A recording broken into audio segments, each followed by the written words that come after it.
तर hello guys, खूप दिवसाची इच्छा होती कुठेतरी फिरायला जायची. शेवटी प्लॅन फिक्स झाला आणि आम्ही निघालो मालखेड जायला निघालो असताना आकांक्षाला काही तेवढी गाडी जमत नाही, म्हणून आकांक्षा थोडी हळूहळू गाडी चालवत असल्या कारणाने आम्ही आकांक्षासाठी थोडा वेळ थांबलो.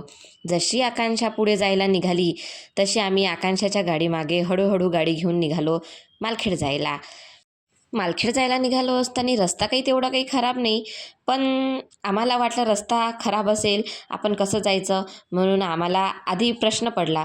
पण रस्ता खूप सुंदर होता. शेवटी आम्ही पोचलो मालखेडला आतमध्ये जायचा रस्ता पण थोडा खराब आहे.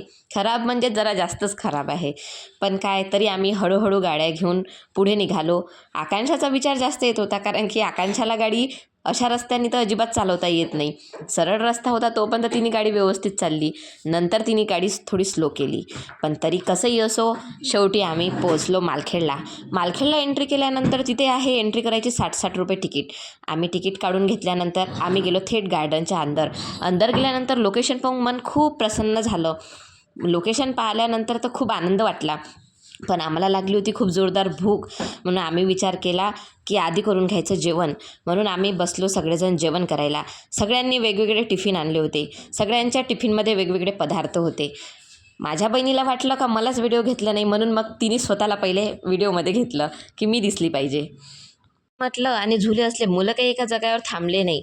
वेरा आणि प्रवज्जानी खूप झुले घ्यायला सुरुवात केली. इकडून तिकडे झुले काही खाली नसताना त्यांनी वडाच्या झाडाला तरी झुले घेतले, पण त्यांनी एन्जॉय काही थांबवला नाही. मुलांनी खूप एन्जॉय केलं.